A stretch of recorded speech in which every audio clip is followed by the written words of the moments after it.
Em 2015, eu estava morando em East Hollywood trabalhando em uma agência de marketing criativo como coordenador de projetos.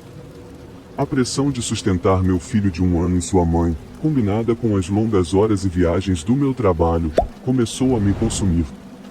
Parecia que a cidade estava me devorando por dentro. Uma tarde, após o trabalho, enquanto eu estava de pé no nosso banheiro, meu peito começou a doer intensamente. Minha namorada ligou para o 911 e uma ambulância me levou para o hospital. Passei a noite na sala de emergência, onde me administraram Iviadava. Por volta das 23h30, fui liberado. Liguei para minha namorada do balcão de admissões, que havia acabado de conseguir fazer nosso filho dormir, o que às vezes era uma tarefa monumental, já que ele era excepcionalmente agitado em seu 1º ano. Eu disse a ela que pegaria um Uber, sem perceber que não tinha meu celular nem pertences pessoais. Atordoado pelo Adava, saí cambaleando pela Sunset Boulevard e comecei a andar em direção ao meu apartamento, que ficava a cerca de 1,5 milha do hospital. Enquanto caminhava, um pequeno Atibak dos anos 90 diminuiu a velocidade e começou a dirigir ao meu lado. O motorista disse algo, mas não consegui entender as palavras. Os efeitos do Adava reduziram drasticamente minhas inibições, e eu me aproximei do carro para ouvir o que esse estranho estava tentando perguntar. Ele disse meu nome: "Você é Max, você é o Max", com um sotaque muito forte. "Seu nome é Max. Eu tratei você no hospital. Eu te ajudo. Entra, está tudo bem." Ele se inclinou sobre o console central e abriu a porta. Lembro-me de pensar que nunca tinha visto essa pessoa antes, mas ele sabia meu nome, sabia que eu tinha acabado de sair do hospital e estava usando uniforme. Além disso, esse homem era pequeno e frágil, ele não parecia uma ameaça, pelo menos não seguindo meu julgamento habitual. Entrei no banco do passageiro, quase imediatamente me arrependendo da decisão. O carro estava bagunçado, não parecia o carro de um médico. Havia frascos vazios de prescrição e recipientes de comida espalhados pelo chão do carro, e o cinzeiro estava tão cheio de pontas de cigarro que a maioria delas havia caído para o chão. Notei que o motorista estava mais devagar do que deveria, pelo menos 10 milhas por hora abaixo do limite de velocidade. De repente, a realidade me atingiu. Eu estava em um carro velho e nojento com um homem estranho que não conhecia no meio da noite, dirigindo por uma Sunset Boulevard aparentemente deserta em East Hollywood. Com os alarmes soando em minha mente, pedi a ele que parasse o carro, dizendo que morava logo ali na esquina. Eu gostaria de pegar um pouco de ar fresco antes de chegar em casa para a noite. O estranho pequeno não parou. Sentindo meu medo, ele estendeu a mão e colocou a mão na parte interna da minha coxa, sorrindo: "Está tudo bem, você está aqui agora. Ninguém pode te ajudar. Você se ajuda agora. Me ajuda." Tentei racionalizar essa declaração estranha. Claramente, o inglês não era a primeira língua dele. Isso é Hollywood, pensei. Esse homem vê jovens desesperados todos os dias nas ruas, manipuladores, nojentos e assustadores, sim, perigosos. Não estou prestes a descobrir.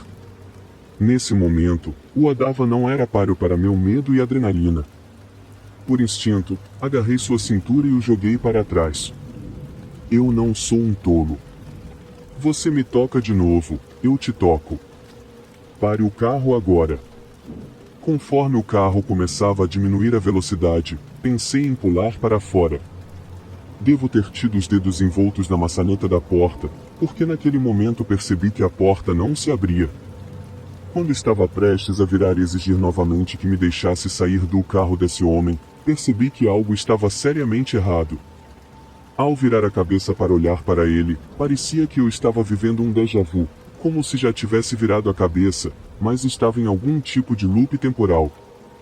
De repente, eu estava olhando para mim mesmo de fora e acima do carro. Eu podia ver tudo.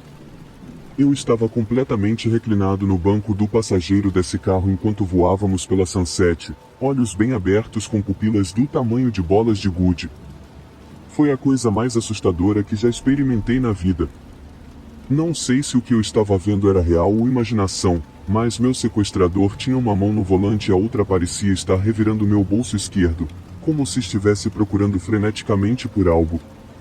Não sei como explicar o resto dessa experiência, mas tenho fortes lembranças de voltar à realidade sob a luz fluorescente de um posto de gasolina, me vendo encarando a maçaneta da porta e incapaz de me mover. No momento seguinte, eu estava entrando em uma loja de conveniência procurando um telefone. Eu me sentia como se um trem tivesse me atingido, e lembro-me de estar tão confuso e envergonhado que nem conseguia articular o que acabará de acontecer. Não sei se haviam se passado 15 minutos desde que entrei no carro daquele homem ou 6 horas. Nem sabia se algo havia acontecido. Talvez eu estivesse no meio de um surto psicótico. Conforme o sol nascia, percebi que estava na Sunset Strip. Lembro-me de olhar para a pulseira do hospital e relembrar o ataque de pânico, a sala de emergência, o médico de emergência que me tratou com tanta bondade, a mulher que me ajudou a ligar para minha namorada antes de sair, e o pequeno homem asiático e frágil que usava uniforme e me chamou pelo meu nome, que egoisticamente me ofereceu uma carona para casa. Não me lembro de ter dito a ele onde morava, e ele nunca perguntou. Começarei compartilhando que tenho uma irmã gêmea e somos muito próximas. Crescemos em uma cidade pequena onde quase todos se conheciam, mas isso não significa que era totalmente seguro. Nossos pais sempre nos ensinaram a desconfiar de estranhos, trancar as portas e nunca abrir a porta para desconhecidos. Ficávamos frequentemente sozinhas depois da escola enquanto nossos pais trabalhavam, então tínhamos bastante experiência em ficar sozinhas. Quando nos formamos no ensino médio, mudamos para a maior cidade do nosso estado e frequentamos a universidade estadual. Deixamos nossa casa e não estávamos muito preocupadas, já que tínhamos uma outra. Acho que é aqui que compartilho que não sei o que diabos nos fez mudar nossa perspectiva sobre segurança ao nos mudarmos para uma cidade maior, com mais riscos e pessoas estranhas. Tivemos nossa parcela de pessoas estranhas nos observando, mas nossa imprudência nos levou a não trancar as portas. A parte mais engraçada disso é que éramos loucas por filmes de terror, então deveríamos saber melhor. Nos anos juniores e seniores da universidade, por volta de 2017 a 2018, nos mudamos para uma parte mais barata da cidade para economizar no aluguel, pois nossos empregos de meio período no campus não pagavam muito. Era tranquilo e em uma área familiar, com um quintal cercado por uma alta cerca de madeira, então ninguém poderia ver. O lugar era antigo, mas tinha caráter, e, mais importante, era barato e perto de uma parada de ônibus. Era um antigo prédio de 4 apartamentos, e após um ano morando lá, a fechadura principal quebrou devido à madeira apodrecida, e nosso senhorio nunca consertou, apesar de nossos pedidos. A porta da frente, e única, do apartamento tinha uma porta de madeira com vidro, que parecia uma barra de chocolate com quadrados de vidro. Desculpe pela explicação horrível, mas eu costumava andar em casa após estudar até por volta das 3 horas da manhã, sozinha. Eu era muito descuidada, e minha irmã também, eu suponho. Nunca trancávamos as portas porque minha irmã era tão esquecida que nunca tinha suas chaves de casa com ela. Eu não queria me preocupar com ela ficando do lado de fora por horas até eu sair da escola ou do trabalho. Nunca pensamos que algo poderia nos acontecer, apenas nos filmes. Foi por isso que direi que foi intervenção divina ou pura sorte que, naquela noite, por nenhuma razão aparente, a porta do nosso apartamento estava trancada. Era um sábado à noite, e não consigo lembrar muito bem o que aconteceu antes de todo o incidente, mas acho que minha irmã e eu voltamos para casa depois de uma breve noite em um bar, bebendo uma cerveja e voltando para casa juntas. Minha irmã e eu nunca tínhamos muitos amigos ou conhecidos, e não contávamos aos 1 ou 2 amigos que tínhamos onde morávamos, em parte porque não tínhamos um lugar novo ou agradável para receber alguém sem pedir desculpas. Quando ouvimos a porta de madeira quebrada e velha ao lado da nossa janela do quarto se abrir por volta das 4 horas da manhã, acordamos imediatamente, não alarmadas, mas confusas. Pouco depois, ouvimos uma batida persistente na porta. Minha irmã caminhou, de olhos arregalados, direto para a porta e colocou as mãos na fechadura e na porta, como se estivesse prestes a destrancá-la. Eu estava bem atrás dela e já estava vendo bandeiras vermelhas. Havia um cara de moletom preto cobrindo o rosto e escondendo da luz do poste da varanda dos vizinhos, então não podíamos vê-lo. Tudo estava acontecendo rápido demais, e tínhamos acabado de acordar, então pensamos que era apenas algum raro amigo nosso que não víamos há algum tempo. Eu exclamei para que ela parasse. Fui pegar meu telefone num piscar de olhos, o apartamento era pequeno, então não estava muito longe, e eu podia ouvir minha irmã perguntando a esse sujeito estranho quem ele era. Ele disse, com calma, só abre. Vi que ele mexia no celular, mas eu estava escondido atrás da parede do corredor, ao lado da pequena sala de estar. Não. Quem é você? Perguntou minha irmã. Ele então começou a mexer na maçaneta da porta, o que me assustou, porque nossas fechaduras eram muito ruins. Juro que se ele tivesse mexido por mais tempo, a porta teria se aberto para ele com prazer. Foi quando disse a minha irmã que estava chamando a polícia, mas a pessoa apenas disse, não, relaxa, espera, espera. Eu sabia que ela estava sendo estúpida. Meu coração batia como nunca antes. O cara continuou dizendo, eu sei que vocês estão sozinhas, falou com tanta facilidade, quase sussurrando, e eu entrei em pânico, começando a discar 911 no meu iPhone. Minha irmã recuou sem tirar os olhos de nossa porta, que era principalmente de vidro, e me disse que ele estava saindo, e, com certeza, ele simplesmente disse, ok e foi embora. O cara até fechou a nossa porta de madeira, o que, deixe-me dizer, era difícil de fechar com a coisa quebrada. Minha irmã me disse que eles foram embora, mas eu não conseguia me acalmar. Embora tenhamos conseguido voltar para a cama, de manhã começamos a entender tudo. Ela me disse que o que o confundiu quando estava perto dele era que ele mexia na playlist do Spotify, o que é uma coisa estranha de se fazer quando se está batendo na porta de alguém. Ele provavelmente fez isso para manter o rosto escondido, mas minha irmã percebeu rápido o suficiente. Ligamos para nossos pais para informar o que aconteceu, e, é claro, eles ficaram apavorados e nos obrigaram a notificar a polícia, o que fizemos, e um policial apareceu para registrar nossa queixa, mas não pôde fazer nada, pois eles já haviam ido embora. Na época, minha irmã estava namorando um cara que tinha um parente aposentado da aplicação da lei, disposto a nos ajudar fazendo algumas investigações. Um tempo passou, e o namorado dela compartilhou informações aterrorizantes conosco. Tentarei transmitir isso da melhor forma possível, já que só consigo lembrar de algumas coisas sobre isso.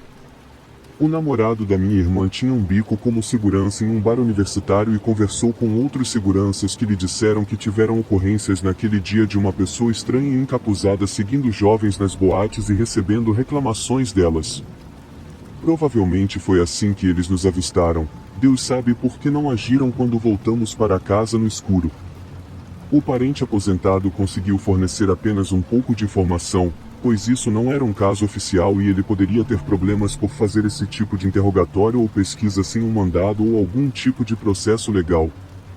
Ele nos informou que não era apenas uma pessoa fora de nossa casa.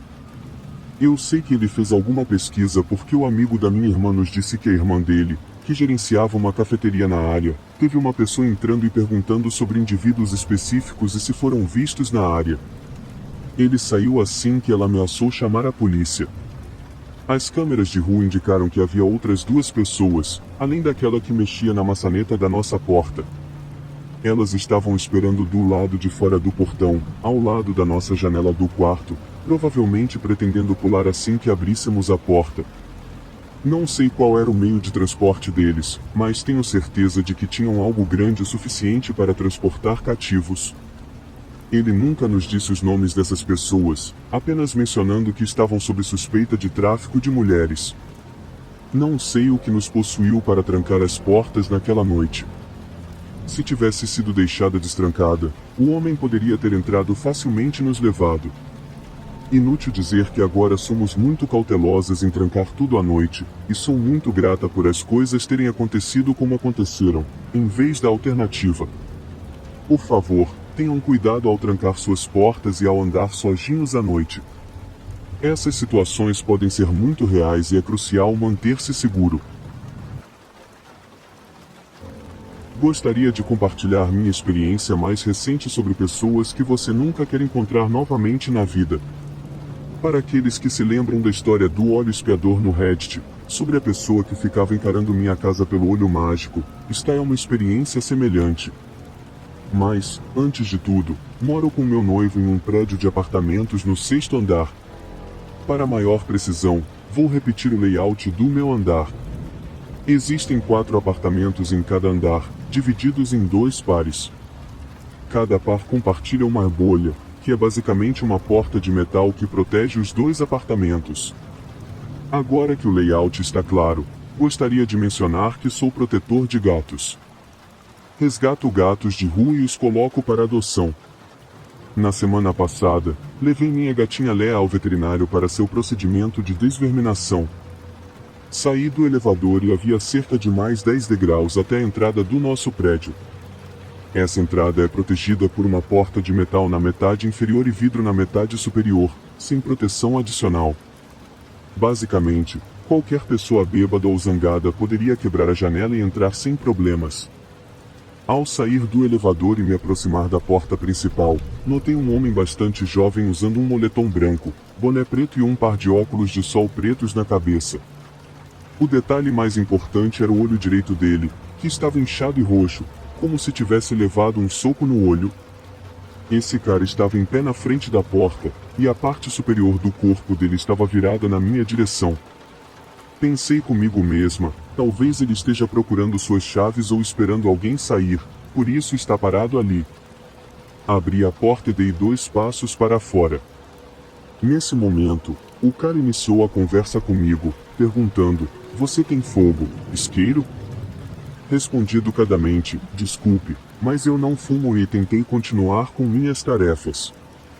No entanto, antes que eu pudesse dar outro passo, ele estendeu a mão e brincou levemente com a orelha de Leela. Com um olhar gelado, ele me perguntou: "Quer que eu pegue sua gatinha e a jogue no chão?" Fiquei chocada e furiosa, pois sou ativista dos animais e não hesitaria em confrontar um agressor. Olhei para ele e perguntei: "O que você disse para mim?" Esperava que meu tom e linguagem corporal o fizessem recuar e perceber o quão perturbador foi seu comentário, mas ele não se abalou e repetiu a pergunta, dessa vez em um tom mais baixo. Eu disse: "Você quer que eu pegue sua gatinha e a jogue no chão?" Não sabia como responder a uma pergunta tão absurda além do que fiz. Como você pode fazer uma pergunta dessas? E ele respondeu: "Ah, vai embora. Você está só me distraindo agora." Distraindo de que exatamente? Este é o meu prédio. Ele se aproximou de mim, e a essa altura ele estava me assustando. No entanto, rapidamente me afastei e levei Leela ao veterinário. Contei ao meu namorado sobre isso, e ele ficou claramente chateado por eu não ter chamado a polícia na hora. No entanto, a polícia em meu país é do tipo que provavelmente prenderia a pessoa que faz a ligação, em vez daquela que deveria ser detida. Tive medo de que classificassem isso como um trote, e eu acabasse em apuros. Então, decidi seguir em frente com minha vida e deixar essa experiência para trás, apesar dos pesadelos que se seguiram. Meu namorado trabalha em um hospital e tem turnos tanto diurnos quanto noturnos. Nunca tive problema em ficar sozinha à noite, mesmo que nosso bairro não seja seguro. Geralmente, me sentia seguro em minha própria casa. Um dia, meu namorado saiu para o trabalho, fechou nossa porta, fechou a porta de metal, a tal bolha que mencionei anteriormente, e desceu no elevador para sair do prédio. Cerca de 10 minutos depois, ele me ligou, e nossa conversa mais ou menos foi assim: "Ei, amor, não quero te assustar, mas como você disse que aquele cara parecia?" Bem, cabelo preto, olhos castanhos, boné preto e óculos de sol. Ah, e o olho direito dele estava inchado por um soco. Sim, por quê? Acabei de encontrá-lo. Ele estava na frente da porta principal, chutando a porta com os pés e batendo no vidro com as mãos. Ele estava gritando para eu abrir a maldita porta agora mesmo. Oh meu Deus, ele está aí agora? Ele está tentando entrar? Onde está ele? Chamei a polícia no momento em que ele começou a gritar para eu deixá-lo entrar. Eu me recusei a abrir a porta e disse para ele usar o interfone na chave dele, pois ele alegava morar no 10º andar e não conseguia entrar.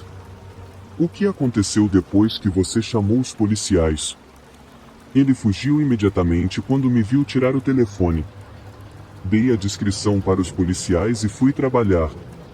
Verifique a porta para ter certeza de que a porta de metal está trancada e use a chave para conferir. Me ligue se notar algo estranho. 30 minutos depois, após essa conversa, meu namorado me ligou de volta para me informar que a polícia havia ligado para ele e disse que encontraram o cara que correspondia à nossa descrição, mas não podiam detê-lo, pois ele não tinha feito nada de errado naquele momento. Agora você entende por que hesitamos em chamar a polícia para coisas pequenas, e eles o soltaram sabendo que ele alegava morar no 10º andar. Abordei o gerente do prédio, que era minha vizinha, e contei a ela sobre essa experiência. Também perguntei se alguém com essa descrição morava em nosso prédio. Ela me disse que há um cara que se parece com ele, da mesma idade, que se encaixa na descrição. Ele é conhecido por consumir drogas e álcool, e a mãe dele faleceu há algum tempo, então agora ele mora sozinho. Recentemente, notamos marcas de faca dentro da cabine do elevador, por todas as paredes. As linhas são horizontais, longas e profundas. Usamos esse elevador pelo menos 2 vezes ao dia, então não há como não percebermos.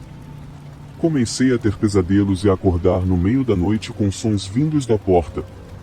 Sinto constantemente como se alguém estivesse brincando com um molho de chaves do lado de fora da nossa porta, e mais. Isso está me consumindo, porque tive uma experiência em que a porta de metal pode não ter sido trancada adequadamente, e alguém chegou perigosamente perto de invadir minha casa se não fosse pelos meus gatos percebendo o intruso. Estremeço ao pensar no que poderia ter acontecido. E agora estou obcecada com a ideia de que esse psicopata pode ser meu vizinho, e pode haver encontros com ele no futuro. Só a ideia de ele andar por aí com uma faca arranhando paredes e ficar do lado de fora da nossa porta me aterroriza. E se isso não fosse o bastante, meu namorado compartilhou comigo uma situação semelhante. Uma noite, quando ele voltou para a casa do trabalho, disse que eu estava dentro dormindo, e ele chegou tarde, por volta das 22 horas às 23 horas. Ele explicou que tinha acabado de sair do elevador no nosso andar e estava fechando a porta do elevador quando ouviu um barulho de amassar, semelhante ao som que você ouve quando está usando uma jaqueta de inverno em uma montanha e movendo os braços ao redor do corpo. Foi esse o ruído que ele ouviu. Ele mencionou que, no momento em que parou de se mexer, o barulho cessou também.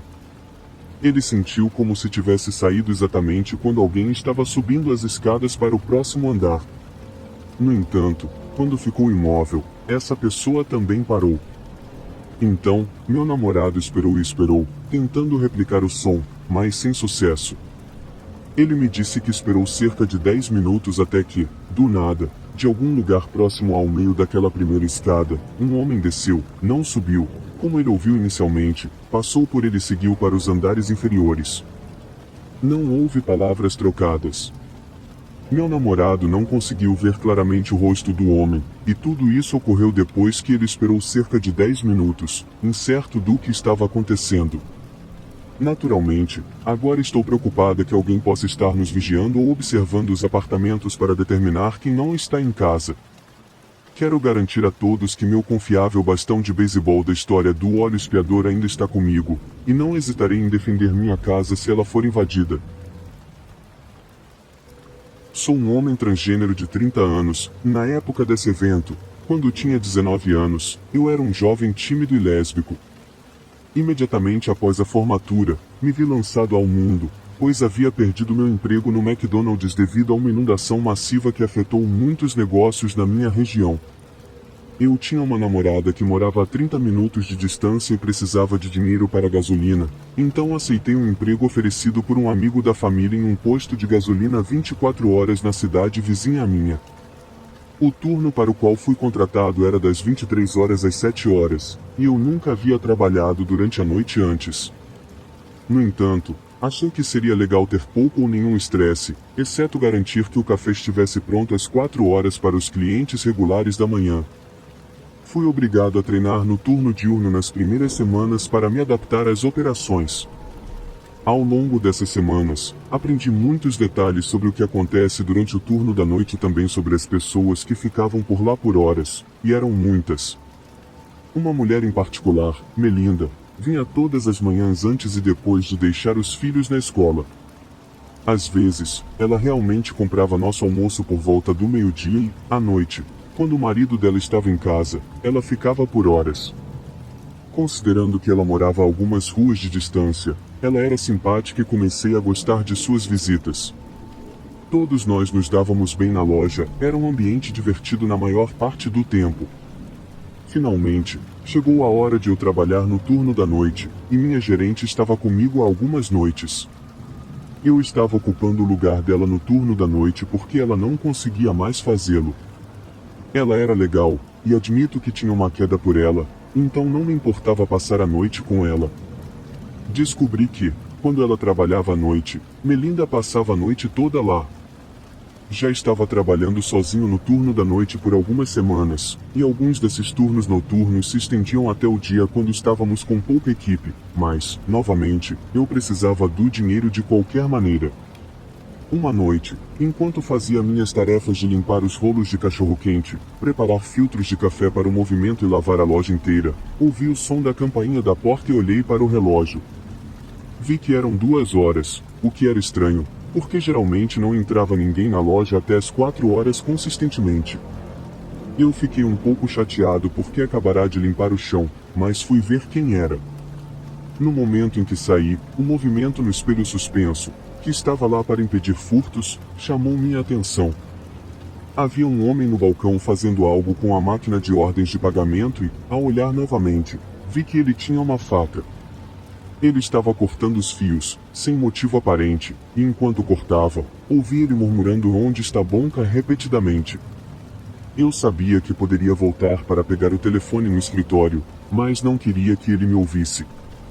Então, tirei meu telefone e mandei uma mensagem para Melinda pedindo para chamar a polícia e tentei enviar o máximo de descrição que pude rapidamente. Ela me disse que estaria lá em breve, e eu estava surtando a cada segundo que passava antes dela chegar. O homem saiu para as bombas de gasolina e jogou todas as lixeiras no chão, começando a tentar cortar as linhas de gasolina. Aproveitei essa oportunidade para trancar a porta da frente, caso ele tentasse voltar, e graças a Deus fiz isso, porque imediatamente ele fez um beline para a porta e socou com o punho. Justo quando ele fez isso, a polícia e Melinda apareceram, ele foi colocado no carro da polícia enquanto eu explicava tudo o que acabará de acontecer. Descobri que Bonca era o nome que ele chamava a minha gerente, cujo nome era Bianca. Ele havia se tornado obcecado por ela nas semanas anteriores, aparecendo todas as noites e a deixando muito desconfortável, o que explica por que ela não aguentava mais. Sabendo disso, jogaram deliberadamente um jovem tímido de 19 anos nessa confusão, e o fato de ele me ver lá, em vez dela, transformou sua obsessão em raiva. Isso aconteceu há cerca de 3 anos e meio, mas penso nisso todos os dias. Vou começar dizendo que não estava sendo muito esperto. Eu estava em Miami com um amigo que agora é meu namorado, estávamos de férias e relaxando. Eu tinha 28 anos e ele, 25. Decidi baixar o Grindr para ver o que estava acontecendo. Resumindo a história, conheci um cara e fui até o lugar dele para me divertir. Nos divertimos, tomamos algumas bebidas e era por volta das 23 horas quando era hora de encerrar e voltar para o hotel. Percebi que estava a apenas alguns minutos a pé, reto pela estrada. Decidi sair. Bem, eu tinha tomado algum Adderall e estava me sentindo um pouco mais impulsivo do que o normal. Decidi talvez encontrar alguém mais. Eu sei. Então, entrei no Grindr novamente e me conectei instantaneamente com um cara muito atraente. Ele me convidou, deu-me seu endereço e até se ofereceu para me pegar. Ficando na beira da calçada, eu me perguntava se ele iria me buscar ou se eu deveria chamar um Uber para ir até o local dele, ou simplesmente voltar para casa. De repente, alguém parou com uma caminhonete e disse que estava ali para me buscar. Pensei, você veio, isso é tão legal. Lembro-me de olhar para a foto e para o cara, sentindo-me muito confiante de que eram a mesma pessoa. Então, entrei na caminhonete instantaneamente. Tive um sentimento estranho imediatamente. A caminhonete tinha um cheiro estranho, em primeiro lugar. Eu não sei como descrever, talvez o gosto de lamber ferro. Instantaneamente, me desliguei e me senti estranho. Ele começou a dirigir e, felizmente, não fechei o aplicativo do Grindr quando ele parou, porque foi tão abrupto. Olhei para baixo e percebi que estava me afastando do cara com quem estava conversando. Não era a mesma pessoa. Lembro-me de começar a enviar mensagens de texto e também conversar com o cara na caminhonete, dizendo coisas como: "Eu realmente gosto do seu cabelo loiro, sua caminhonete cinza é muito legal. Isso é um Chevy Silverado 2014? Acabei de contar aos meus amigos sobre você e preciso estar em casa até às 12, apenas para informar. Podemos ir para o meu hotel, eles adorariam conhecê-lo", tentando fazer parecer que eu tinha pessoas me esperando, que precisava revelar partes de sua identidade, qualquer coisa. Isso durou cerca de 2 a 3 minutos até que ele parou e disse que não estava com vontade de sair. Até hoje, acredito que fui escolhido por alguém que me via como um alvo fácil, mas fui ligeiramente astuto no momento. Eu, uma mulher, tinha 25 anos na época, isso foi em 2018. Moro com meu namorado em nossa cidade natal, que é uma cidade pequena com taxas de pobreza relativamente altas e alguns problemas relacionados a drogas, devido às atividades limitadas disponíveis.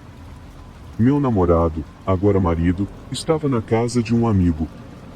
Era um sábado à noite, e ele mencionou que estaria em casa por volta das 9 horas. Ele estava a cerca de 2 cidades de distância, a 20 minutos de carro. Na época, morávamos em um duplex dividido em unidades separadas no andar de cima e no andar de baixo. Na verdade, minha prima alugava o apartamento do andar de baixo e ela podia ser bastante barulhenta. Eu sabia quando ela estava ou não em casa, e naquela noite ela não estava em casa. Nossa rua estava situada de tal maneira que os fundos das casas na minha rua, assim como na rua paralela, davam para uma rua estreita. As garagens eram acessíveis principalmente por essa rua.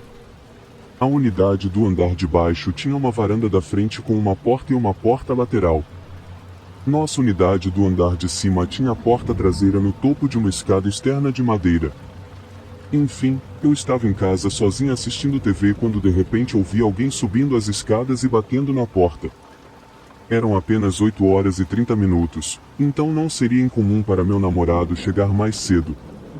Talvez ele tivesse ficado entediado jogando videogame ou simplesmente sentiu vontade de sair mais cedo.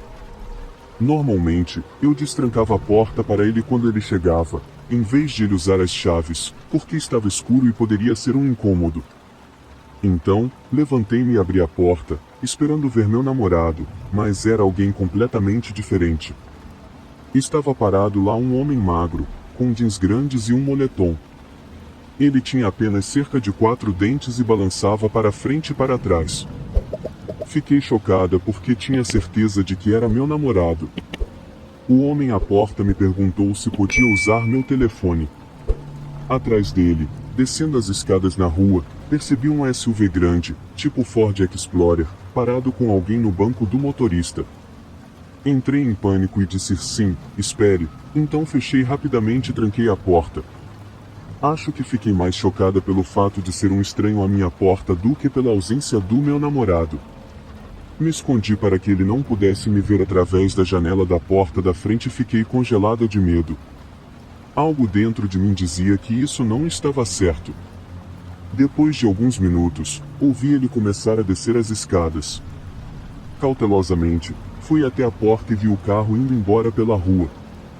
Liguei imediatamente para o meu namorado e expliquei a situação. Ele disse que sairia da casa do amigo, mas, como mencionei antes, era uma viagem de 20 minutos e ele estava prestes a sair de qualquer maneira. Depois que ele chegou em casa, me acalmei e, honestamente, me senti boba. Pensei, por que eu não emprestei o telefone para o cara? Era realmente tão estranho? No entanto, ao pensar mais sobre isso nos dias seguintes, em 2018, o fato de que nem esse cara nem a pessoa no carro tinham um telefone era bastante estranho. Não era como se estivessem com problemas no carro, então por que precisariam do telefone de um estranho? Além disso, eles foram até um beco nos fundos de uma casa, subiram algumas escadas só para pedir um telefone a alguém. Não foram até a porta da frente da minha prima no andar de baixo, e eu teria ouvido alguém na varanda. Eles não se aproximaram de nenhuma outra casa, e eu os vi sair completamente da rua. Além disso, por que iriam até uma casa pedir um telefone quando não havia carro na garagem? E é claro, nossa câmera de segurança movida a bateria estava descarregada na época. Estou sinceramente em dúvida sobre o que eles queriam. Se alguém tiver alguma ideia ou achar que estou pensando demais, por favor, me avise. Quanto ao cara assustador à minha porta, espero que eles nunca voltem a aparecer. Batidas misteriosas começaram a acontecer em nossa fazenda rural no Texas no meio da noite, em datas aleatórias, ao longo de 2 anos. Eu tive um encontro muito próximo para ambientar a cena. Vivemos nos arredores de uma cidade com cerca de 30.000 habitantes, a 30 milhas de distância de uma cidade importante do Texas, mas com uma sensação semi-rural. A propriedade abrange 80 acres e se conecta a outras áreas de tamanho semelhante, em sua maioria pertencentes a membros mais idosos da família. Também conhecíamos bem nossos vizinhos. Para chegar à seção sem saída onde nossa terra está localizada, você passa por um pequeno bairro. Tudo é muito tranquilo, exceto por práticas de tiro ocasionais e os sons naturais usuais, como coiotes, vacas, burros e cachorros. Nossa propriedade também faz divisa com uma reserva natural, então, embora estejamos a algumas milhas da cidade, parece isolada. Nossa terra é pontilhada de árvores gigantes e vacas, e a casa dos meus avós fica a 1/4 de milha da estrada. Não há absolutamente nenhuma razão para alguém estar em nossa propriedade. Meus avós têm uma casa bastante grande, que, antes dos eventos que estou prestes a descrever, sempre estava destrancada. Eu estava morando lá em cima quando meus pais estavam construindo a casa deles. Naquela época, meus pais moravam em um apartamento no celeiro, cerca de 150 metros da casa principal. A irmã do meu avô, que mora na propriedade conectada ao canto de trás da nossa, vinha contando aos membros da nossa família que estava ouvindo batidas estranhas no meio da noite em portas aleatórias do lado de fora de sua grande casa, com várias entradas. Não havia padrão para quando os batidores apareceriam, e isso ocorria em noites diferentes da semana e em diferentes horários. Em breve, todos começamos a experienciar os batidores, como os chamávamos, porque bem, eles batiam. Às vezes, semanas ou até meses se passavam entre os eventos. Já havia se passado bastante tempo desde o último evento, e mesmo que isso me preocupasse um pouco, meu pai também comprou óculos de visão noturna e tomou outras precauções. Deve-se assumir que os proprietários de uma fazenda grande teriam armas, especialmente no Texas. Quero dizer, vamos lá, por esse motivo, nunca estive particularmente com medo pela minha segurança. Você teria que ser insano para se aproximar de uma casa de fazenda no meio da noite no Texas. É legal atirar em um invasor em sua propriedade à noite. No entanto, após esta noite em particular, fiquei abalado. Eu costumava chegar em casa tarde porque trabalhava como bartender com frequência. Eu costumava caminhar devagar do lado de fora da garagem destacada e apenas ouvir os sons da natureza enquanto admirava as estrelas. No entanto, quando cheguei desta vez e saí do carro, calafrios percorreram todo o meu corpo. É difícil explicar o imediato fluxo de medo que senti. Rapidamente tranquei o carro, liguei meu aplicativo de lanterna e corri para casa, trancando-a imediatamente atrás de mim. Eu verifiquei todas as portas para garantir que estivessem trancadas e apaguei todas as luzes. Eu estava em modo de fuga total, meu coração estava acelerado, mas subi as escadas e eventualmente dormi. Foi apenas quando falei com meus pais e avós na manhã seguinte que meu pânico anterior se tornou incrivelmente relevante. Ambos me contaram que tinham experimentado os batidores na noite anterior. Havia um intervalo de 30 minutos entre os momentos em que cada um ouviu as batidas. Lembre-se de que eles moram a cerca de 150 metros de distância, e o celeiro fica entre as duas residências, onde, descobri, eu estava estacionando meu carro durante a janela de 30 minutos. É incrivelmente provável que os abatidores estivessem apenas me observando chegar e entrar em casa. Desde aquela noite, tenho sido incrivelmente consciente de qualquer sentimento assim. Confie na sua intuição, pessoal. Em uma das noites em que direcionaram o celeiro de meus pais, aparentemente tinham algum tipo de vara e a passavam para cima e para baixo pelo lado do celeiro muito grande. Isso me lembrou daquela cena em The Strangers, e a natureza da instância com a comparação ao filme sempre me dá a sensação mais arrepiante. Era como se estivessem nos provocando. Há cerca de 3 anos, quando eu tinha 18 anos, trabalhei como garçom em um restaurante no shopping. Apesar de ser muito introvertido, isso nunca afetou minha relação com os clientes. No entanto, falar com pessoas que eu não estava servindo me deixava bastante nervoso. Eu tinha acabado de terminar meu turno por volta das 17 horas e estava saindo quando notei uma mulher que parecia estar com dor, segurando o estômago e olhando para mim. Eu precisava passar por ela para chegar à saída e estava tentando evitá-la, pois não estava procurando por uma conversa. Além disso, eu não gostava quando as pessoas pediam dinheiro. Eu sei que é egoísta, mas eu tinha trabalhado muito para o pouco dinheiro que os clientes haviam me dado como gorjeta naquele dia. Manobrei pelo caminho entre as pessoas, mas ela chamou minha atenção. Eu agi como se não a tivesse ouvido e acelerei o passo. Eventualmente, ela correu na minha direção, agarrou meu braço e começou a chorar, implorando: "Por favor, irmão, eu tenho filhos e câncer no estômago." Ela levantou a camisa suja e mostrou uma grande ferida cirúrgica em seu estômago. Eu disse a ela que não tinha nada, mas ela continuou me pressionando. Eventualmente, eu simplesmente corri para as escadas e subi. Vi que ela estava me perseguindo, mas eu era muito mais rápido. Ela diminuiu a velocidade na segunda escada para recuperar o fôlego, e eu virei para descer no terceiro andar, onde ela não podia me ver. Peguei o elevador ao lado das escadas de volta ao primeiro andar para poder sair. Eventualmente, cheguei ao ponto de ônibus e estava a caminho de casa. Quando desci no ponto, fui à mercearia na esquina para comprar pão. No final da rua, vi a mulher do shopping e seu namorado. Eles devem ter definitivamente me visto, mesmo que eu estivesse tomando um caminho mais longo para evitar encontrá-los. Por volta das 19 horas, ouvi uma batida no meu portão. Eu moro em uma casa que tem 2 portões deslizantes na frente da entrada principal. Olhei pela janela e, para meu horror, vi a mulher e seu namorado. Fiquei quieto e esperava que eles fossem embora, mas eles permaneceram do lado de fora da minha casa por 2 horas até meus pais chegarem. Eles imploraram aos meus pais por dinheiro ou comida para alimentar seus filhos. Meu pai achou estranho que eles estivessem lá até as 21 horas, então ele disse a eles que não tínhamos nada e pediu que deixassem nossa propriedade antes que ele chamasse a polícia. Surpreendentemente, eles foram embora sem causar nenhum problema. Expliquei aos meus pais que essas pessoas haviam me pedido dinheiro no shopping, me seguiram para casa e ficaram do lado de fora de casa por 2 horas inteiras. Felizmente, nunca mais os vimos depois daquele dia. Recentemente, tive alguns encontros com um entregador.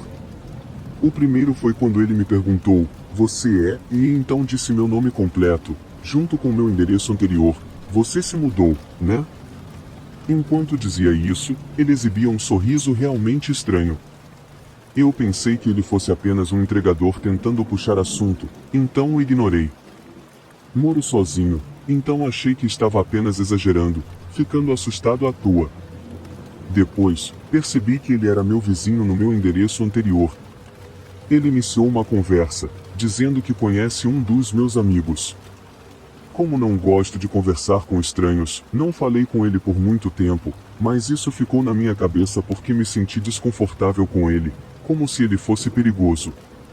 Depois disso, eu estava saindo e o vi novamente entregando algo ao meu vizinho. Eu o ignorei, tentando passar por ele, mas ele me viu e me reconheceu, mesmo usando uma máscara, e fez a mesma pergunta novamente. Depois disso, como não saio muito, não o via com frequência. Houve uma vez em que ele estava na frente da casa do meu vizinho, mas só continuei andando. Depois, o vi nas solicitações de amizade no Facebook e o ignorei novamente, mas estava obviamente assustado. Contei para minha amiga que ele disse que me conhecia. Inicialmente, ela disse que não conhecia ninguém com esse nome, mas o sobrenome fez com que ela o reconhecesse como filho de um amigo da família. Eles nunca conversaram, a família não sabia que ele estava trabalhando como entregador, e ele foi demitido porque ficou obcecado por seu chefe, que era mais velho que sua mãe. Também perdi minhas chaves, então pedi ao meu senhorio uma substituição. Não dei muita importância até chegar em casa com a porta aberta. Obviamente, fiquei cauteloso, mas não havia ninguém no meu apartamento, então suspirei aliviado, pensando que talvez tivesse deixado aberto.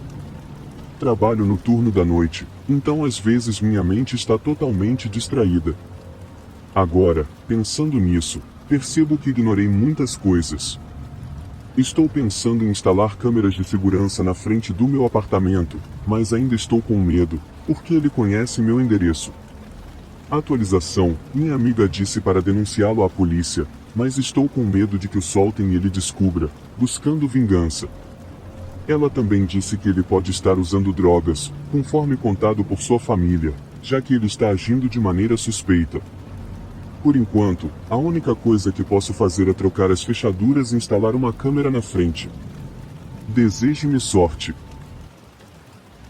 Sinto-me sortuda por esses encontros terem ocorrido em lugares públicos. Para referência, sou uma mulher de 24 anos, com sardas e cabelos naturalmente ruivos, e tenho cerca de 1,70 metros. A primeira vez que esse homem, que aparentava ter a mesma idade e altura que eu, se aproximou de mim foi em um bar popular no centro da cidade, acompanhada da minha melhor amiga. Eu vi esse cara se aproximando e não estava interessada, então, para não incentivá-lo, mantive minhas respostas curtas. A conversa foi mais ou menos assim, e a linha de introdução dele foi: você tem tantas sardas, estão espalhadas por tantos lugares aleatórios. Sim, é assim que as sardas funcionam. Bem, é assim que você sabe que é uma verdadeira ruiva. Eu já estava arrepiada nesse ponto. Sim, eu sei. Ele insistiu em fazer mais algumas perguntas sem sentido até que minha amiga e eu conseguimos nos afastar. Fomos para um bar diferente do outro lado da rua mais tarde naquela noite. Já estávamos um pouco bêbadas, e minha amiga foi ao banheiro, deixando-me em uma mesa alta encostada na parede. O mesmo homem apareceu do nada à minha esquerda, apoiando um braço na minha mesa e o outro na parede, então eu não tinha para onde ir, dizendo: ei, você é aquela ruiva de antes. Nunca prenda fisicamente uma garota que você está tentando conquistar. Eu estava extremamente desconfortável, mas pensei que minha amiga voltaria em breve e poderia me ajudar sem causar uma cena. Ele fez várias perguntas constrangedoras, e enquanto isso, secretamente enviei uma mensagem para minha amiga pedindo que voltasse logo e me salvasse desse cara estranho. Então ele perguntou: ei, tire uma foto comigo. Por quê? Para as minhas lembranças. Eu ainda estava presa e esperava que, se eu concordasse, ele apenas me deixasse em paz. Então eu deixei ele tirar uma foto enquanto eu sorria com um sorriso falso de refém. Minha amiga reapareceu, mas ficou de pé junto ao bar e não se aproximou da mesa. Eu fingi estar mais bêbada do que realmente estava e a puxei apressadamente, dizendo: meu Deus, você voltou. Vamos dançar. A arrastei para longe para explicar a situação. Agora, avançando uma semana, meu próximo encontro com esse homem foi em um bar completamente diferente e muito movimentado, com outras amigas minhas. Eu estava me divertindo quando, de repente, olhei para o meu lado e esse homem, acredite se quiser, estava correndo na minha direção com o telefone esticado, mostrando a foto que ele me forçou a tirar com ele. Eu já tinha tido bastante e não estava mais disposta a ser educada para poupar os sentimentos dele. Enquanto eu estava sentada, assustada, disse a ele: ei, me deixe em paz, você me assusta. E ele respondeu venenosamente: bem, Você é feia de qualquer jeito, dane-se. Meus amigos perceberam algo acontecendo, e enquanto ele se afastava, ofereceram-se para me proteger se necessário. Por meses, pensei que essa seria a última interação com esse estranho, mas eu estava errada.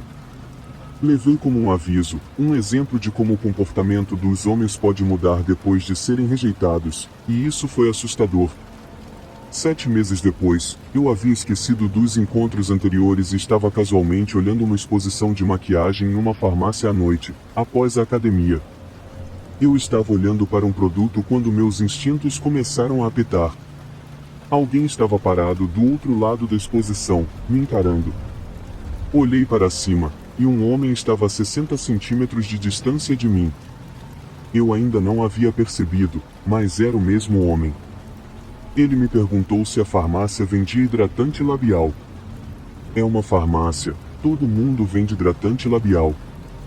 Surpresa, minha primeira ideia foi que ele achou que eu fosse uma funcionária, e respondi, eu não trabalho aqui.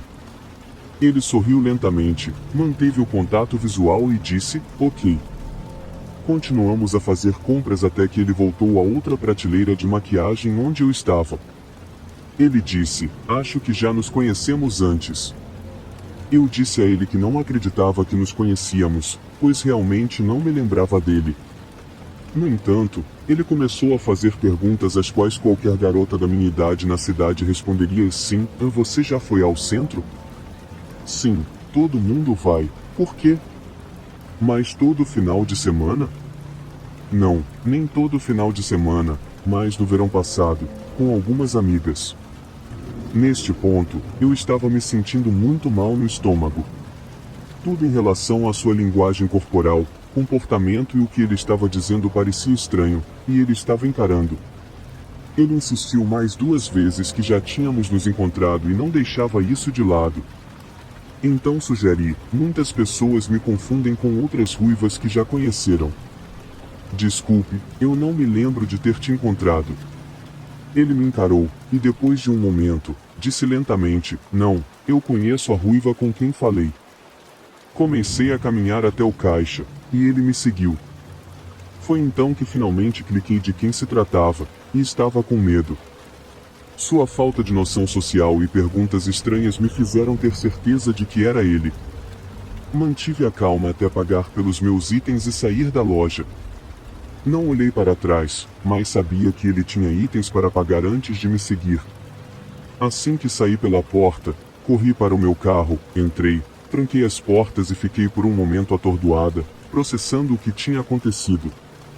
Recuperei os sentidos rapidamente e dirigi até a saída do estacionamento.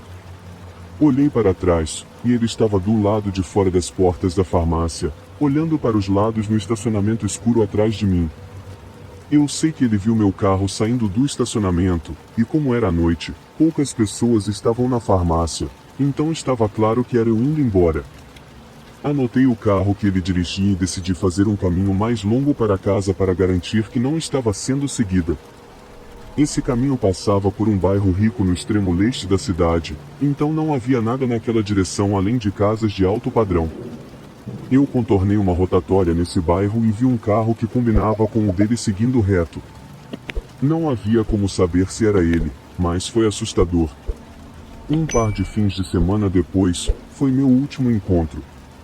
Era o dia de São Patrício, e os bares no centro estavam lotados como eu nunca tinha visto. Eu estava no mesmo bar onde ele havia se aproximado de mim meses antes, sozinho enquanto esperava meus amigos passarem pela segurança. Ele se aproximou de mim na multidão e disse, ei, eu conheço você da... E nomeou a farmácia.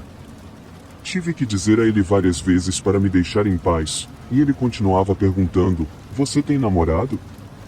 Respondi novamente dizendo que isso não era da conta dele, e pedi que me deixasse em paz.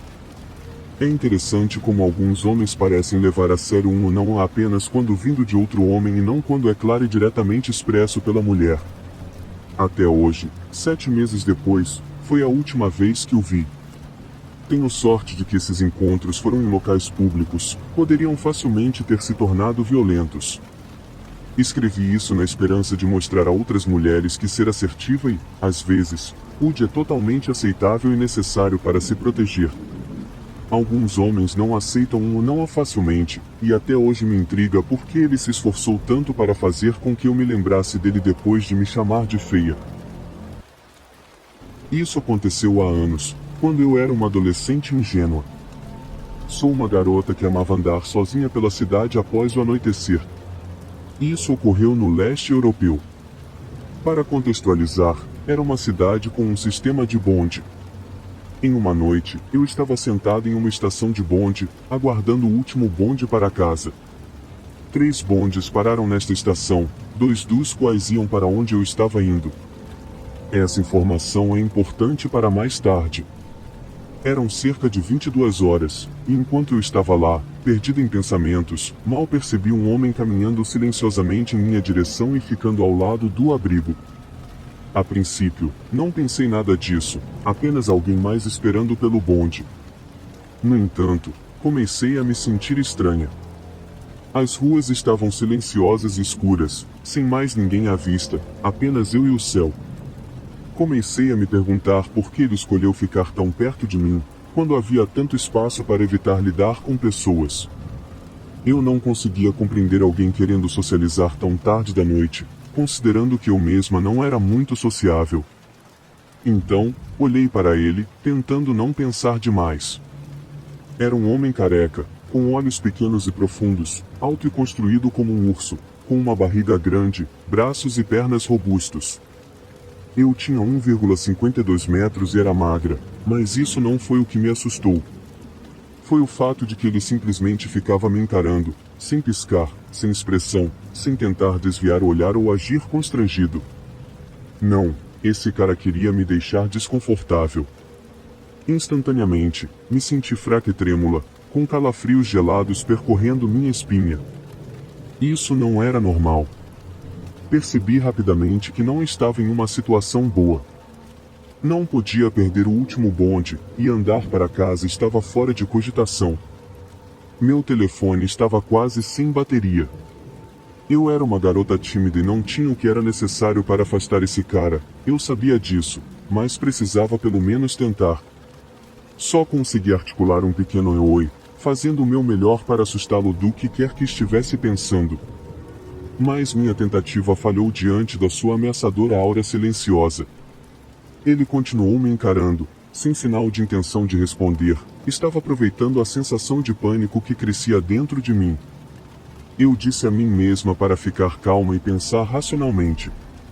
Minutos se passaram, e o olhar dele continuava queimando na minha pele, e nenhum bonde à vista. Ignorá-lo não funcionou, então reuni coragem para falar novamente, desta vez mais alto: "O que você quer? Pare de ficar me encarando." Nenhuma resposta. Ele definitivamente me ouviu desta vez. Comecei a ficar com raiva.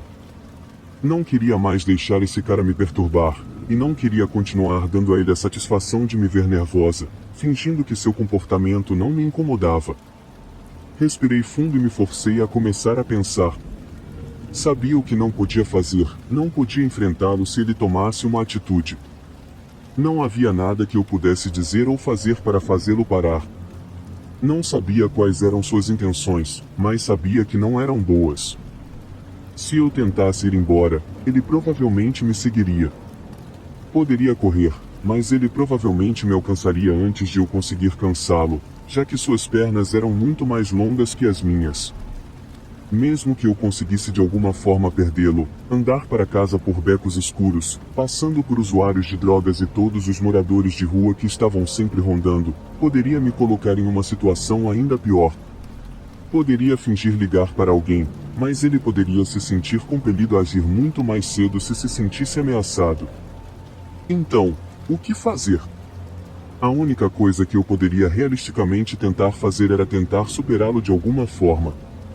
Então, comecei a desenvolver alguns planos, dependendo de qual bonde aparecesse, tentando confirmar se ele estava apenas se divertindo ou realmente esperando por um bonde ou apareceu por outros motivos mais suspeitos, e se eu poderia obter alguma ajuda. Eu não podia deixá-lo ver onde eu morava, então, se ele me seguisse, teria que estar preparada para empregar qualquer estratégia disponível. Para isso, Precisava permanecer racional e ciente do meu entorno. Enquanto ainda estava pensando, o primeiro bonde chegou. Era o bonde que eu poderia ter pegado para casa, mas este entrou no depósito bem no meu bairro, me forçando a levá-lo até minha casa. Eu esperava que ele embarcasse e me deixasse em paz, mas não o fez. Continuou me observando atentamente. Deixei o bonde ir, esperando desesperadamente que não fosse o último indo para casa. Ele continuou observando, e eu senti que ele estava bastante satisfeito com como as coisas estavam indo. Aguentei por mais 15 minutos, tentando me concentrar em outro plano de ação. Agora, eu poderia fingir que precisava do outro bonde, o que ia para uma área diferente da cidade, e apenas ir até a próxima estação, descer o mais rápido possível para não ir muito longe e perder o bonde que eu precisava. Este bonde apareceu em seguida, e com o coração na garganta, embarquei e sentei perto da porta. Ele entrou também, mas se sentou no fundo, bastante longe de onde eu estava. Suspirei aliviada, pensando que isso ainda poderia dar certo. Quando o bonde chegou à próxima estação, levantei e saí, sem olhar para trás, esperando que tudo tivesse acabado. No entanto, quando pisei na calçada e vi o bonde se afastando, não consegui ver o cara. Virei lentamente minha cabeça e fiquei aterrorizada ao vê-lo caminhando na minha direção, parecendo ligeiramente irritado. Ele parou a poucos passos de distância e recomeçou a me encarar, desta vez com um claro toque de malícia, ainda em silêncio. Minha visão ficou turva enquanto lutava contra as lágrimas de desespero. Ele não ia me deixar ir. A impotência que eu senti era insuportável, mas eu não podia chorar, não podia desistir. Eu tinha que encontrar uma maneira, tinha que chegar em casa naquela noite. O espectro do que poderia acontecer a qualquer momento agora se eu não conseguisse estava se tornando muito real. Minha cabeça estava cheia de perguntas não respondidas, arrependimentos e cenários horríveis. Eu queria tanto não ter que pensar mais, não ter que lutar contra as lágrimas e permanecer composta, mas eu sabia que esse seria o sinal para ele executar o plano distorcido que ele tinha em mente. Foi quando vi o último bonde se aproximando, o único que eu poderia pegar agora, e entrei nele o mais rápido que minhas pernas trêmulas permitiram. Quando entrei, luzes brilhantes me envolveram, e minha mente saiu de sua espiral de pesadelo, permitindo-me um momento de clareza. Tinha 3 paradas para resolver isso. Sentei na frente e olhei para o motorista, um homem idoso frágil, inconsciente da minha angústia. Chamar a atenção dele estava fora de cogitação. Passamos por uma parada, e ninguém mais estava esperando para entrar. Virei-me completamente, esperando ver o psicopata me seguindo novamente, mas não esperava vê-lo sentado bem atrás de mim. Ele não estava arriscando. Estava garantindo que eu não tentasse nada como da última vez. Olhei para ele com um olhar cheio de ódio e permiti que minha raiva superasse meu medo. Levantei-me e fui propositadamente para outro assento no meio do vagão. Queria deixar claro que não toleraria mais esse comportamento. Ele também se levantou e caminhou lentamente até um lugar 2 poltronas atrás e diagonalmente de mim, depois se sentou com um pequeno sorriso arrogante no rosto, já esperando por isso. Levantei-me abruptamente e fiquei junto à porta do meio, determinada a mantê-lo alerta. Se eu ficasse bem perto da porta, ele não teria ideia de em qual estação eu pretendia descer. Ele permaneceu onde estava, convencido de que eu estava blefando. Após isso, este era realmente o último bonde, e não havia mais nada que eu pudesse fazer para escapar. Ele deve ter pensado assim. Minha resistência era apenas um ato engraçado para ele. Esta era a minha chance. Eu tinha que correr o risco, e tinha que dar certo. Havia 3 portas no bonde, e todas se abriam e fechavam ao mesmo tempo, permanecendo abertas por cerca de 5 segundos antes de fechar novamente, se nenhum botão fosse pressionado ou ninguém fosse detectado no limite. A próxima parada, a única antes da minha, entrou em vista, e o bonde diminuiu a velocidade até parar. As portas se abriram, e eu não me movi. 5 segundos se passaram, e as portas começaram a fechar. Eu corri para fora e corri o mais rápido que pude, chegando à porta traseira o mais rápido possível e apertando o botão para abri-la novamente. Meu corpo inteiro estava tenso de adrenalina, e eu esperei uma longa e dolorosa segundo antes de pular de volta, mantendo a cabeça baixa, segurando a respiração e me encolhendo atrás do assento mais próximo. Fechei os olhos com força e esperei lentamente, agradecendo aos deuses nos quais eu não acreditava por aquele botão funcionando e desejando com toda a minha força que ele não tivesse me visto antes de eu entrar novamente. Enquanto esperava ouvir seus passos se aproximando, o imaginei procurando freneticamente por mim. Ele ainda estava no bonde?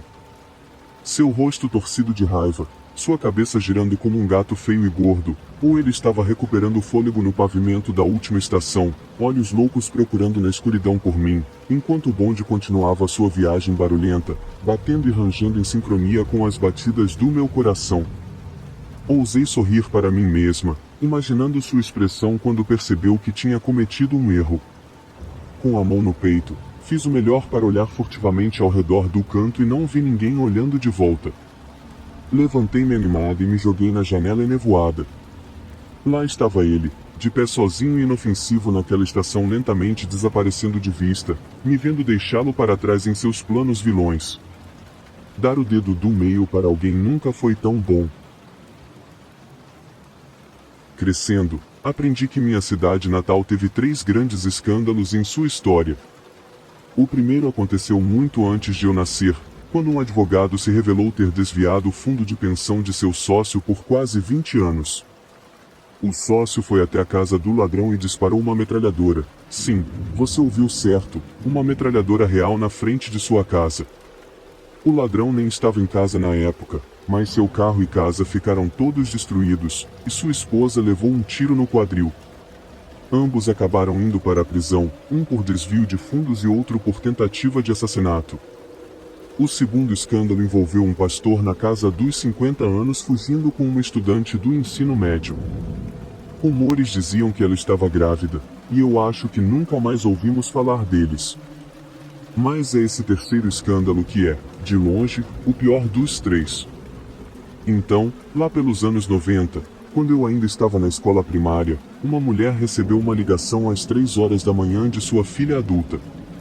Tudo o que ela disse, com uma voz que parecia ter chorado, foi: "Mãe, precisamos buscar as crianças.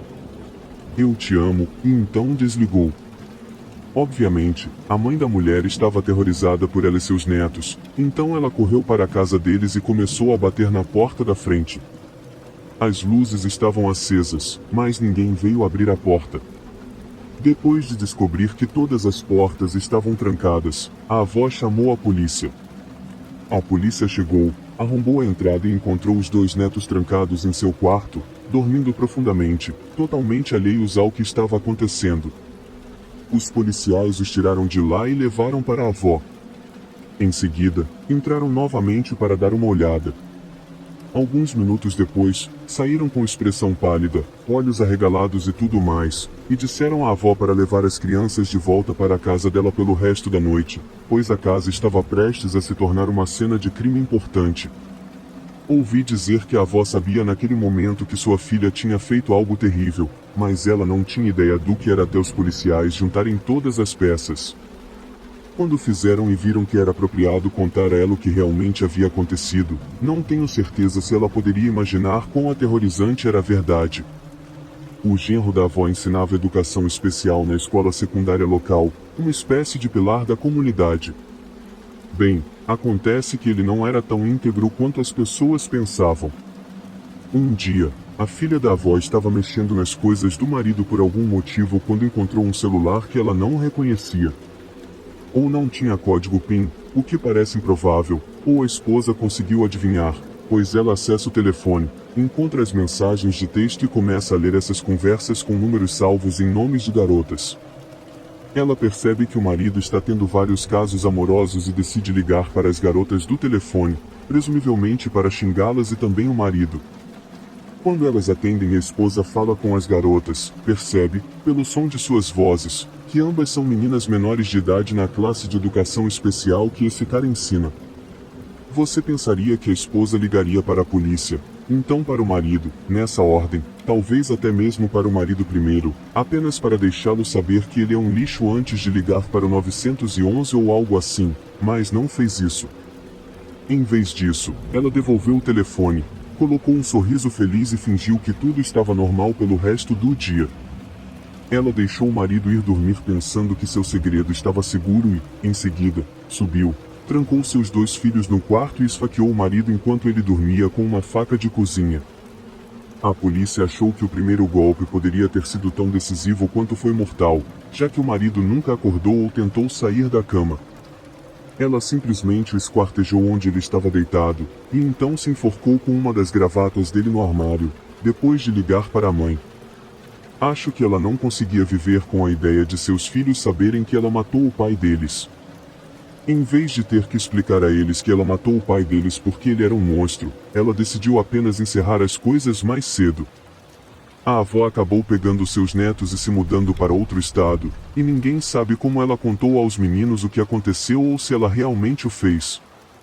Mas eu nem consigo imaginar como é viver com esse tipo de fardo. A cidade optou por simplesmente demolir a casa e construir uma nova sobre suas fundações. Eles não queriam que o lugar se tornasse um ponto de encontro para todos os estranhos que gostam de visitar lugares onde tragédias horríveis aconteceram. Acho que as pessoas tentaram o melhor para esquecer o assunto, mas também suponho que coisas assim nunca morrem realmente, pelo menos enquanto houver pessoas para falar sobre elas. Na verdade, imagino que será muito tempo antes que as pessoas esqueçam o que aconteceu naquela noite e parem de passar a história de geração em geração. Mas parte de mim pensa que a única coisa que fará isso acontecer é se coisas ainda mais terríveis ocorrerem, coisas mais altas e recentes que abafem tudo o que aconteceu no passado. E é assim que as coisas continuam para sempre, até que não haja mais pessoas para causar tragédias em primeiro lugar,